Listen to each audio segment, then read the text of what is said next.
Vamos lá, vamos acordar para mais um Revalida Flix, o seu Netflix matinal. E eu vou ter que falar para vocês que hoje não foi fácil, não. Hoje não foi fácil acordar. Eu inventei de marcar um treino às 7h30 na academia, ou seja, que eu tô gravando essa aula às 6h10. Pensei várias vezes em não acordar ou ficar deitada de cama, de bobeira, né? Então é isso, se eu consigo, tô aqui gravando essa aula, não sei nem para quem, né? Porque tá sendo uma coisa que eu tô fazendo agora, né? É uma novidade aí, não sei nem se vai dar certo, se eu vou chegar a subir as aulas, mas se eu tô conseguindo às 6h10 da manhã gravar essa aula para vocês, então vocês conseguem também acordar cedinho e estudar. Eu vou começar essa aula com essa mensagem, né? Nem todo dia vai ser fácil. Na verdade, a maioria dos dias vai ser bem difícil acordar cedo, ter uma rotina de estudos, tá? É, não acho que é só você, acho que é só a sua grama, né? A grama do vizinho também tá difícil, né? Também não tá verdinha. Mas eu acho que o essencial é você ter essa percepção que todos os dias você tem que dar um pouquinho a mais de você. Nem todos os dias vocês vão conseguir estudar, né? A maioria de vocês tem aí uma família, com filho, né? Tem trabalho. Então, o dia que você consegue estudar, lembra desse foco, né? Dessa motivação. O que que é motivação? Olha o nome, ação. É ação, né? De acordar cedo, de ter o seu cantinho e de estudar, tá? Todo mundo tem seus problemas, tem ali o que te leva para baixo, né? Às vezes, nessa fase de estudar para o Revalida, a gente fica mais sensível, as coisas parece que ficam maiores, né? O problema lá da semana passada, do nada cai aqui. Mas o importante é isso, é o foco, né? Eu quero estudar para o Revalida para quê? Para eu ter meu CRM, ter minha independência financeira e etc. Então é isso. Falei demais, né? Vamos lá.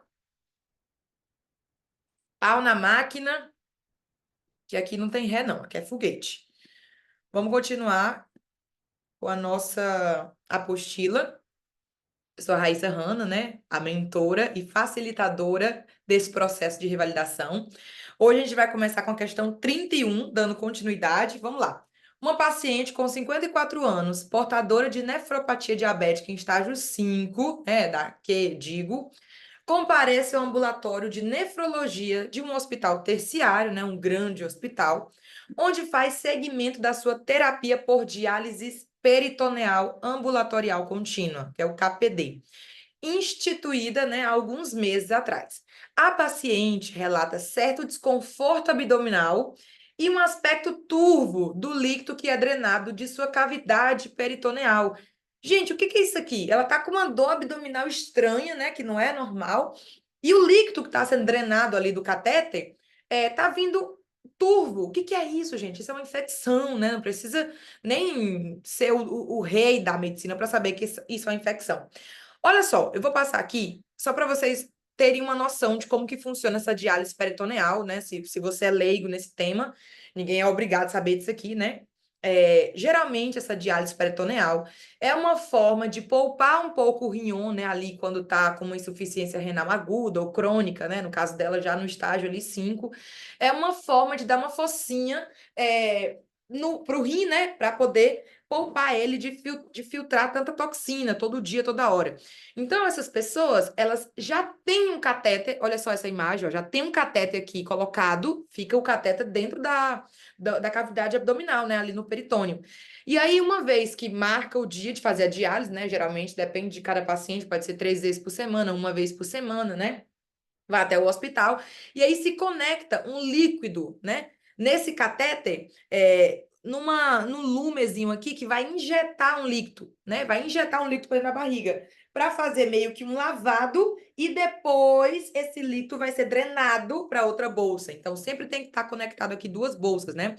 A bolsa do líquido que vai ser introduzido, geralmente é um líquido super osmótico, até colocam glucosa, né, glicose, para poder atrair todas as toxinas para esse líquido. E depois o líquido é drenado, no caso, é expulso, né, com todas as impurezas para uma outra bolsa de drenagem. É assim que funciona, tá? Você não precisa saber disso aqui, não é obrigatório, é uma coisa bem específica, mas é legal, né, ter um conhecimento de mundo para entender essa questão também. Então, voltando aqui, ela diz que está com dor abdominal e tem um aumento ali da quantidade de turvência, né, do líquido que é drenado. Nega febre e outros sintomas e refere um aumento de peso nas últimas semanas, tá? No exame físico, a paciente se mostra normotensa, afebril, com leve dor à palpação abdominal difusamente.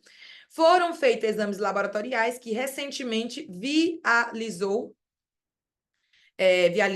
realizou, né? E que revela o quê? Uma hiperglicemia e hipoalbuminemia. Aqui, cuidado, é só para você perder um pouco o foco, né? Pacientes que fazem diálises já tem um pouquinho ali de diminuição da albúmina, né? Da molécula osmoticamente ativa. E no caso da paciente aqui que faz a diálise peritoneal, o líquido vai vir com mais glucose, com mais glicose, devido a essa carga do líquido inicial que eu ensinei para vocês agora, o mecanismo, né? Então, cuidado, não surtem aqui com essas duas coisas. É coletado material da cavidade peritoneal através do catéter, né? Para análise citológica e cultura para germes comuns. Óbvio, se eu estou suspeitando de uma infecção, eu tenho que fazer o quê? A cultura para encontrar os bichos que estão morando ali, né? Acerca da condição que afeta essa paciente, assinale a opção correta. Então, vamos lá, com calma, porque não é uma questão muito fácil. É aquela questão dos 10% ali, de um tema meio difícil, complicado, meio específico, né? Então, tem que ter muita calma. Vamos lá. Letra A, o quadro clínico é mais comum é o descrito, sendo rara a presença de febre e outros sintomas constitucionais. Não, gente, geralmente uma pessoa que está fazendo uma diálise, né, que sofre de uma infecção, ela sim vai ter os sintomas constitucionais, né, como febre, mal-estar geral, né, ela vai ter dor abdominal, que é o que está apresentando essa paciente aqui, em termos leves, né. Então, não, o quadro mais comum é o quadro mais florido. Quanto mais sintomas, mais é comum, né? Letra B, o diagnóstico provável do caso é sustentado, cuidado, apenas, ou seja, somente se tiver mais de 250 polimorfonucleados no líquido analisado. Não, gente. Qualquer presença de célula, né? Na verdade, 50% dessas células, se for neutrófilos, já comprova a infecção. E maior de 100 células encontradas nesse líquido, sem importar qual é o tipo de célula, também já mostra um diagnóstico de infecção, né? De uma peritonites, que é o que a gente está tendo aqui na questão. Então, não, o diagnóstico não é sustentado apenas com mais de 250 células, né? Polimorfonucleados.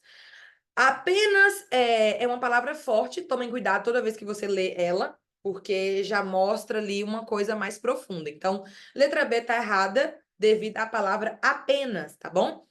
Letra C, a ocorrência de hiperglicemia e hipoalbuminemia é explicada pelo processo infeccioso, não podendo ser causadas tão somente pela diálise peritoneal ambulatória contínua.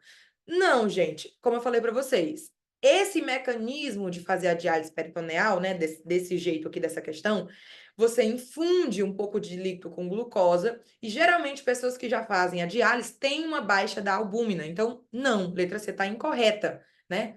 Porque não podendo ser causadas tão somente pela diálise, pode ser causada somente pela diálise, né? Não precisa estar obrigatoriamente no caso da infecção. E letra D, que é a nossa resposta correta, olhem só. O tratamento do caso envolve a retirada do catéter, tá? Caso a cultura para os germes comuns, né? Quando você faz a cultura, se tiver bastones gram-negativos hidrofílicos, né? Que é um caso da pseudomonas, aí sim, foi confirmada a infecção, você vai fazer antibiótico terapia de amplo espectro por no mínimo 14 dias e você vai retirar o catéter, porque no catéter tem a infecção, né? Geralmente tem uns germes que ficam ali proliferando no catéter. Então, deu positivo a cultura, você vai tirar o catéter para fazer o tratamento, tá bom? Então, letra D é a opção correta para essa questão, que não é fácil, tá? Então, aqui eu expliquei mais ou menos como é que é a diálise. Vamos para a questão número 32. Olha só.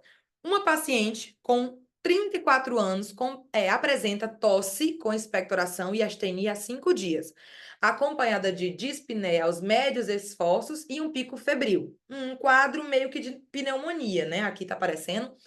Ao exame físico, encontra-se consciente, contatuente, descorada, desidratada, tá um pouco desidratada, duas cruzes, né? Com pressão arterial de 90 por 60, frequência respiratória de 23, frequência cardíaca de 120, né? Saturação de 90% em ar ambiente, mumu vesicular presente em hemitórax direito e diminuído no hemitórax esquerdo. Então, isso mostra que pode ser uma pneumonia, né, bacteriana, um pouquinho complicada, vamos ver o resto da questão, e que tem um pouco de líquido, né, então, ali do lado esquerdo, porque está diminuído o som. Então, a gente tem aqui um caso de pneumonia, possivelmente com um derrame pleural do lado esquerdo, né? Abolido em base esquerda, então, ali pela gravidade, o líquido fica na base e está abolido. Então, a gente tem um derrame pleural, né? Sem ruídos adventícios. A radiografia do tórax mostrou derrame pleural à esquerda, não precisava nem ter pensado, né? Foi realizada uma toracocentese, possivelmente diagnóstico, né? Seguida da drenagem pleural fechada à esquerda. O líquido, olha como é que tá o líquido. Tá com aspecto turvo, ou seja, é uma infecção bem complicada. Foi encaminhada para análise, sendo confirmado o empiema pleural. Acerca do líquido analisado, infere-se que, meus amores, a gente tem um derrame pleural, né? Leve, a gente tem um derrame pleural complicado e a gente tem o empiema. Então, assim, são os 3 níveis, né? E aí, quando a gente tem o diagnóstico e bate na tecla que é um empiema, alguns critérios têm que ser aqui lembrados. Primeiro deles, quanto mais infecção tiver no lugar, mais baixo vai ser o pH. Então, o pH aqui, para caso de um empiema pleural, ele não é maior que 7,2, ele é menor até que 7,10, né? Então, ele é menor do que esse valor.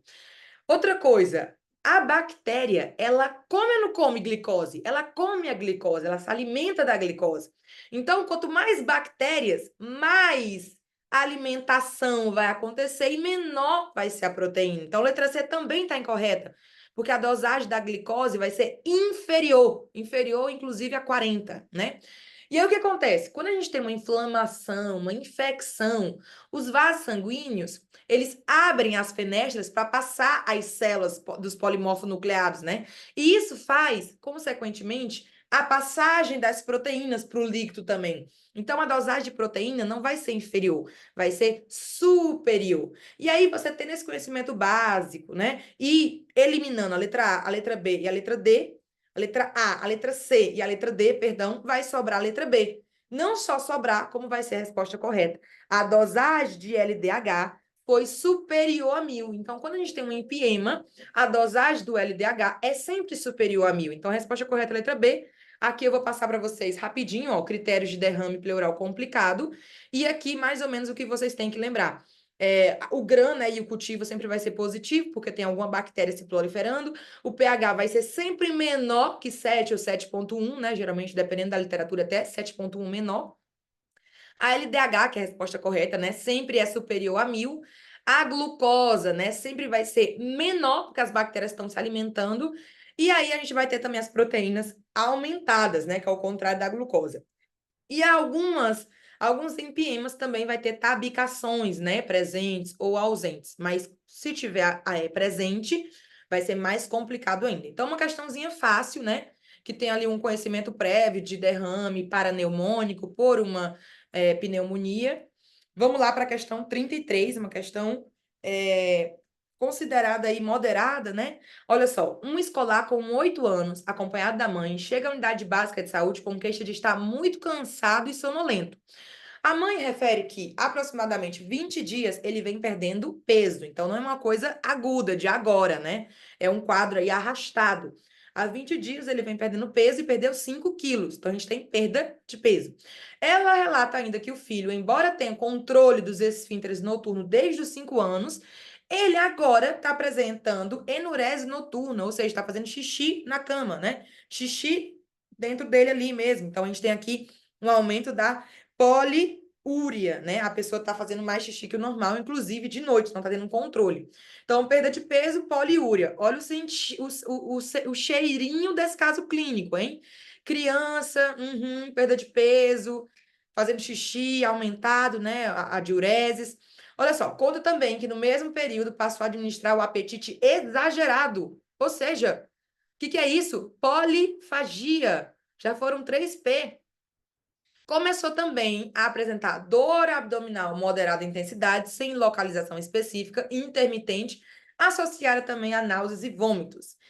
Gente, você lê essa questão, agora já dá uma pausa. Tá com um cheirinho de diabetes, né? Diabetes, que geralmente, quando é na criança, é diabetes tipo 1. E essa diabetes tipo 1, o primeiro episódio, geralmente, né, é florido e já vem com uma cetoacidose diabética, né? A dor abdominal, náusea, vômitos, respiração de Kussmaul, né? O paciente não sabe o que está acontecendo, chega na guarda desesperado, né? A mãe ali correndo atrás. Então, você tá com o coração aberto para fazer essa prova. Você tem que sentir as questões, né? Isso aqui não é um quadro só de enureses, não é só xixi na cama.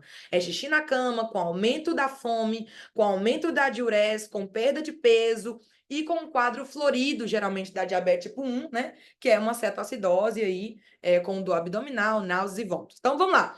No exame físico, a criança se apresenta em regular estado geral, hipocorada, afebril, acianótica, mucosas secas, né? Porque desidrata, a diabetes desidrata.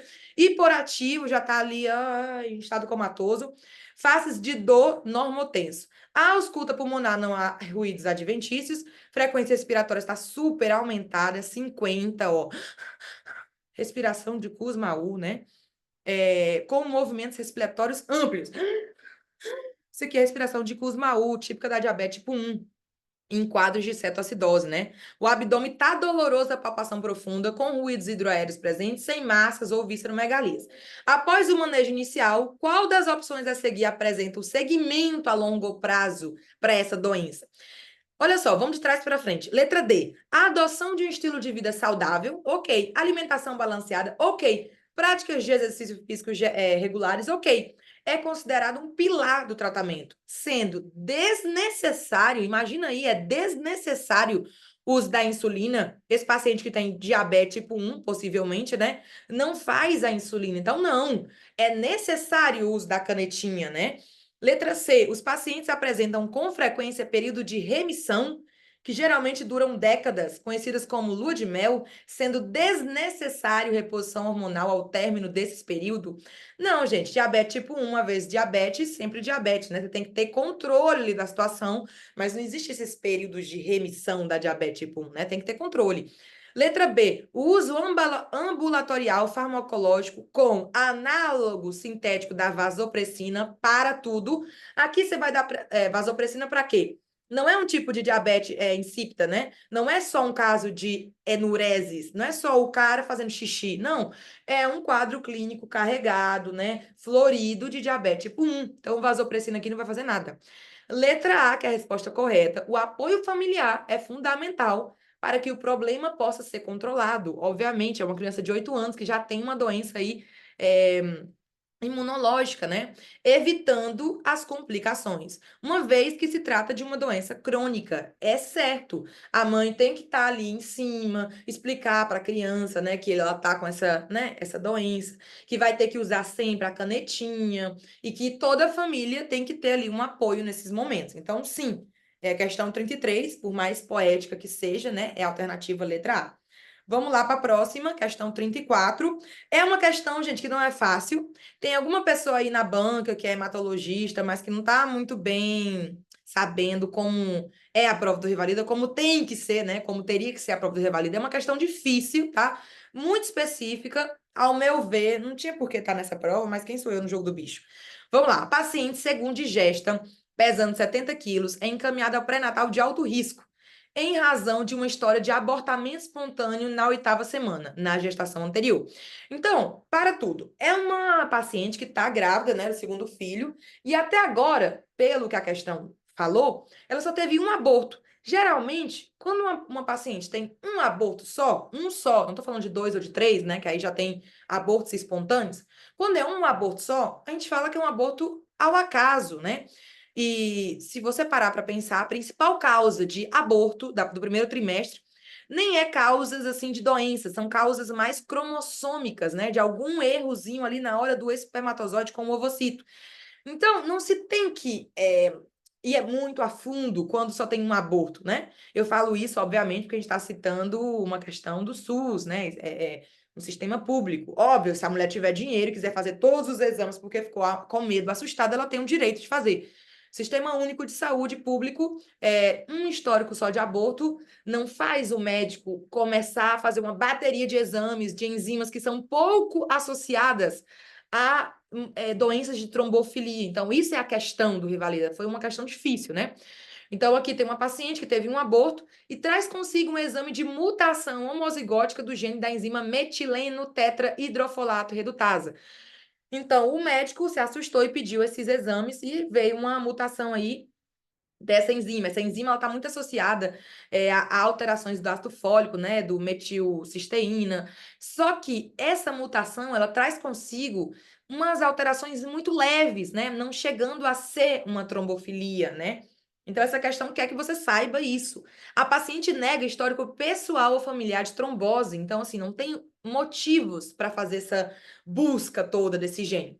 Nesse caso, a conduta imediata deve ser. Então, ele assustou aqui o candidato ao Rivalida com essa mutação, mas o que eu quero que você entenda é que essa mutação, quando você pesquisa, tem muito mais a ver com infarto, com doenças cardiovasculares, do que propriamente ali uma alteração da gestação, né?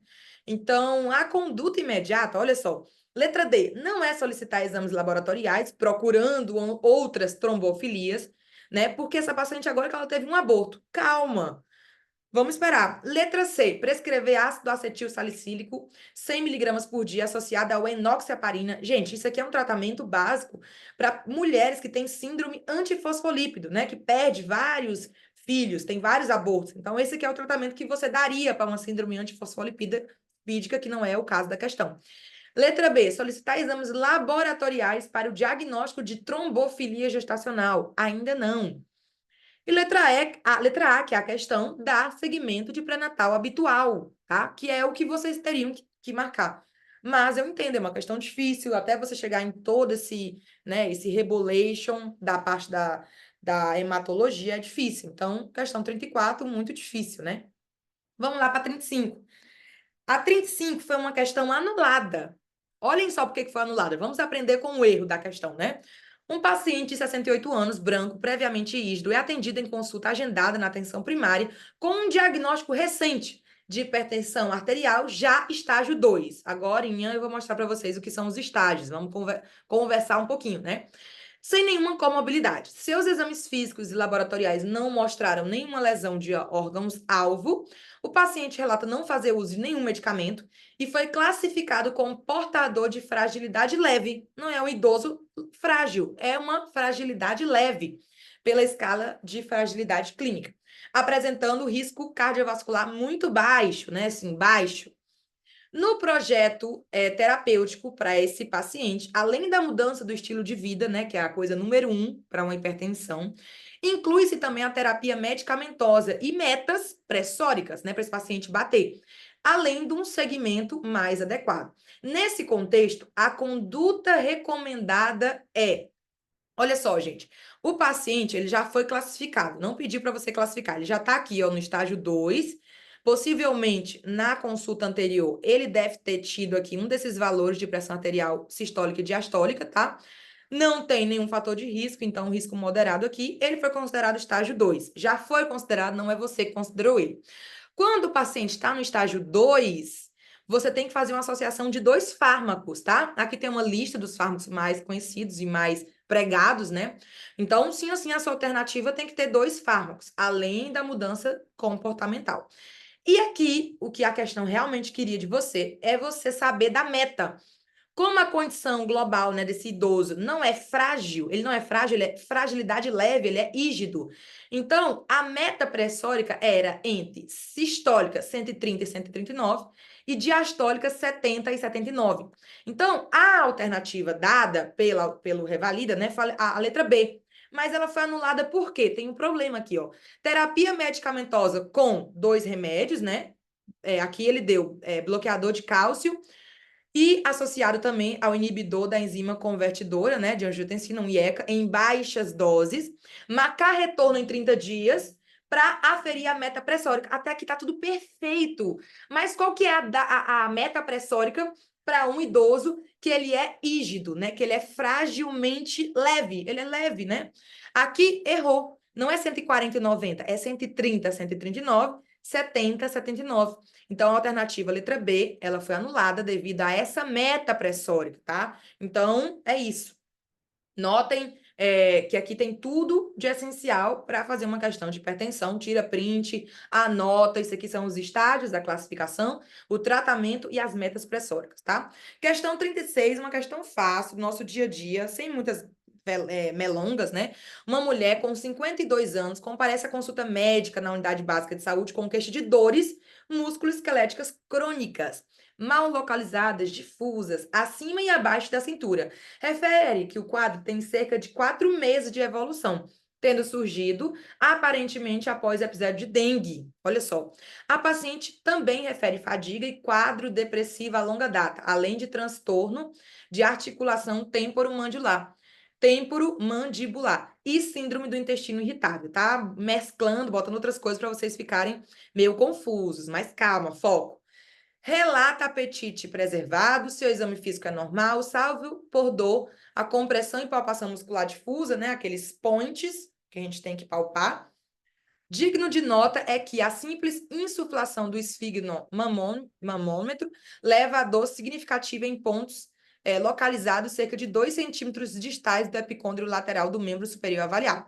Além disso, a dor, a compressão digital bilateral nos pontos de inserção dos músculos suboccipitais, no ponto médio da borda superior de ambos os músculos trapézio, sobre a borda medial das escápulas, nos quadrantes superior externos das nádegas, posteriormente às emissões trocantéricas dos fêmurs, sobre a segunda articulação condroesternal direita e sobre as partes moles localizadas superior e medialmente a ambos os joelhos. Ou seja, gente, aqui o médico palpou todos os points de dor, né? O que acontece? Não há alteração no hemograma, então aqui não tem nenhuma inflamação, infecção, o que seja, nem na dosagem de uma proteína C reativa, então não tem inflamação, não tem infecção. T4 livre, TSH e velocidade de hemossedimentação também tá tudo normal. Então aqui, gente, eu não vou ter um hipotiroidismo subclínico, transtorno psicossomático também não vou ter. Transtorno depressivo maior, por mais que aqui diga que ela tem, né, uma certa depressãozinha, para ser depressivo maior, ela tem que estar com ideia de morte, sem vontade de fazer nada, o quadro clínico ia ser mais para depressão. Aqui só pode ser uma fibromialgia, uma coisa aí bastante comum no brasileiro, né? No Brasil tem muitos quadros de fibromialgia, principalmente depois de um episódio de arbovirose, como é a dengue. Então, questão fácil, tá? Vamos lá, 37 também é uma questão aqui um pouco fácil, né? Se você faz as minhas aulas, a minha mentoria, essa questão você vai tirar de letras. É uma questão aí de trauma, né? ABCDE do trauma, trauma torácico. E vamos lá, uma paciente com 25 anos, vítima de acidente motociclístico, apresenta trauma contuso tóraco-abdominal. No local do acidente, encontrava-se com a pressão arterial sistólica de 90, com a frequência cardíaca de 120. Durante o transporte para o hospital, evoluiu com inconsciência, queda da pressão arterial sistólica e aumento da frequência cardíaca para 140, né? Então, já tem aqui um estado alterado do estado hemodinâmico, né? Já tem uma instabilidade hemodinâmica. Além disso, apresenta distensão das veias cervicais. O que é distensão, gente? É a turgência. Turgência. Então, aqui já tem 2 de 3, né? Tem queda da pressão arterial e turgência, né? Além disso, só faltou aqui ter uma hipofonese de Bullias, né? Por que eu tô falando isso? Aqui é a tríada de Beck. A tríada de Beck é do tamponamento cardíaco. O tamponamento cardíaco, você sempre tem que estar com cuidado, porque tem um diagnóstico diferencial aí muito parecido, que é o pneumotórax hipertensivo. O que mata aqui a questão? É que tem murmúrio presente bilateralmente. Se tem murmúrio presente, a gente não vai ter um pneumotórax hipertensivo, né? Que é o diferencial aí. Então, como tem murmúrio vesicular presente bilateralmente, a gente já vai mais para o lado do tamponamento cardíaco. Nesse caso, o manejo mais adequado aqui cuidado, a gente está falando de uma estação de trauma. Então, não é só furar ali, fazer a toracocentese e drenar. Não, a gente tem que ir do A até o E. Então, letra A é vias aéreas. As vias aéreas é o principal. Vias aéreas estão pérvias, ela está respirando, quanto que está a saturação dela? Eu estou conseguindo ver aqui, tá tudo dando para ver, tá pérvia, ela está falando. Então, aqui a manutenção das vias aéreas é primeiro. Depois, letra B. Deixa eu ver como é que tá. Vou ver aqui inspeção, auscultação, palpação e percussão cardiorrespiratória, né? E aí sim eu vou avaliar essa toracocentese. Então, aqui, perdão, toracocentese não, pericardiocentese, né? Porque o tamponamento cardíaco é quando o saco do pericárdio está cheio de sangue, eu tenho que drenar, fazendo aquela punção de Marfan. Então, aqui a questão 37 de um tamponamento cardíaco dentro de uma estação de A, B, C, D, E, que você tem que fazer o A, depois o B, depois o C, depois o D, depois o E, você vai ter que marcar a letra B.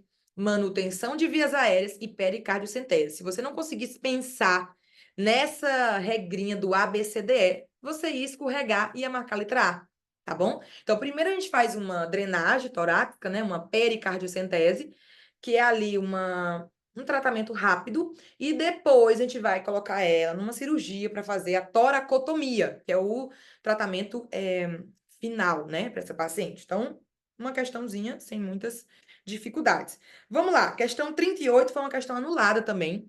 É uma questão de infecção congênita, uma questão de pediatria. Vamos lá. Retorna à maternidade um recém-nascido com 3 dias, conforme sua ficha, ele nasceu com 37 semanas de gestação, por parto cesáreo devido à restrição de crescimento intrauterino. Aqui já tem uma deixazinha de uma infecção congênita, né? E centralização fetal, pesando 1.950 gramas. Então, também baixo peso. APH 8 e 9, com bolsa rota no ato. A mãe relata ter 34 anos, não houve intercorrência na gestação. Serologias do pré-natal apresentaram-se não reagentes, que foi feito o teste da orelhinha no recém-nascido e o dos olhos, o do coraçãozinho, todos sem alterações. Acrescenta ainda que o filho recebeu alta da maternidade com 24 horas de vida, o que é bom, né? No exame físico, a criança apresenta um peso de 1.850 gramas, estatura de 44, perímetro cefálico de 27, está baixinho, né? Mostra-se ativo, reativo, um pouco irritado e ictérico, notando-se a presença de petequias na pele. O abdômen com fígado palpável de 5 centímetros e o baço a 2 centímetros do reborde costal, não havendo alterações no restante do exame. Aqui, gente, foram citadas várias alterações, né? Só que essas alterações, até aqui, não são específicas de uma infecção congênita própria. Elas são compartilhadas, né, compartilhadas ali entre a maioria das infecções. Então, toxoplasmose, sífilis, citomegalovírus, rubéola, a maioria vai ter crescimento intrauterino diminuído, baixo peso, icterícia, né, hepatosplenomegalia. Então, todos têm essas alterações. A gente tem que procurar uma alteração de cada infecção congênita. A gente viu isso na nossa aula de infecções congênitas da mentoria, né? Então, vamos lá. O que a gente tem a mais essa questão? O hemograma apresenta-se anemia, leucopenia, plaquetopenia, até aí, né? Tudo igual. Além de ter hiperbilirrubinemia, as custas principalmente da direta, né? Da bilirrubina direta. As transaminases também vão estar aumentadas. E aí que tá. Agora vem a coisa específica.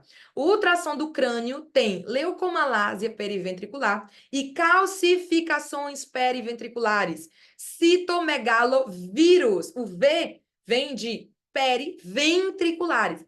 Você me vê, mas não me escuta. Também tem sordeira e também tem petequias. Então, é a tríada do citomegalovírus. Então, aqui nessa questão, gente, observem. A letra A é sífilis, não é. A letra C, sífilis também não é. A gente vai ficar entre a letra B e a letra D, porque é citomegalovírus devido às calcificações periventriculares, né? Aí, o que que diz? O tratamento de citomegalovírus, quando o bebê ali é novinho, é feito com ganciclovir, porque ele atravessa a barreira hematoencefálica. Porém, não é 6 meses, é 6 semanas. Isso aqui faz com que a questão esteja anulada. Então, a resposta é a letra D. Marca aí que não é 6 meses, é 6 semanas, acompanhamento auditivo com fonoaudiólogo e otorrinolaringologista. Tá tudo certinho. A única coisa que tá errado aqui é os meses, não é 6 meses, é só 6 semanas, e depois fazer controles, né? Vamos lá para a questão 39. Uma paciente segundigesta com 27 anos foi encaminhada pela atenção primária de saúde ao ambulatório de gestação de alto risco para fazer o pré-natal. Por quê? Porque na gestação anterior, essa mesma paciente ela teve uma pré-eclâmpsia leve e teve ali o descolamento prematuro da placenta intraparto, durante o parto. Durante a consulta, evidenciou que a paciente se encontra em 16 semanas com uma pressão arterial de 135 por 83. Ou seja, agora ela não está com hipertensão, mas pode ainda ter. Como ela já teve um quadro de pré-eclâmpsia, o que é o principal fator de risco de pré-eclâmpsia? É uma pré-eclâmpsia prévia. Então, ela pode sim, né? Ela tem todos os ingredientes para ter uma pré-eclâmpsia de novo, e a gente não quer isso. Além da pressão dela, foi avaliada também a proteinúria em fita e foi negativo. Então, agora ela tá boa, tá de boa. Vai seguir fazendo um pré-natal de alto risco, né? Pra gente ter um olho, assim, mais perto dela. E aqui, quer saber de você, qual que é a conduta imediata a fim de melhorar o prognóstico? Eu não vou dar hidralazina, que é um antihipertensivo ali na hora da urgência, emergência, endovenoso, né? Eu não vou dar metildopa, que é o antihipertensivo adotado, né, e aceito para uma gestante. Eu não vou dar, porque ela não tem hipertensão. Eu não vou dar inoxaparina para essa paciente, ela não tem nenhuma trombose, não tem nada. Não tem uma síndrome fosfolipídica. Eu vou dar ácido acetil salicílico, 100 miligramas uma vez ao dia, porque ele é dado em pacientes que já teve pré-eclâmpsia, desde que ela esteja entre a 12ª e a 16ª gestação. Isso vai melhorar o fluxo sanguíneo e evitar um pico de pressão. Então, além do ácido acetil salicílico, quem fez a minha aula, a minha mentoria, né, de síndromes hipertensivas na gestação, lembra também que a gente pode dar 1 grama de cálcio via oral todos os dias para melhorar também o sangramento, né, o fluxo sanguíneo. Então, 2 medidas de prognóstico para pacientes que já tiveram pré-eclâmpsia é o ácido acetil salicílico, letra C, resposta correta, e o cálcio também. Você pode dar os dois, tá? Questão 40, vamos lá. Uma primigesta com 22 anos, dona de casa, comparece à unidade básica de saúde apresentando os resultados de exames solicitados na primeira consulta de pré-natal, realizada há 3 semanas, ao fim do primeiro trimestre de gestação. Então, ela fez aquela bateria de exames do pré-natal, né? Permanece sem queixas, refere estar usando regularmente o ácido fólico e o sulfato ferroso prescritos, perfeito, mas diz estar preocupada com o exame de hepatite B.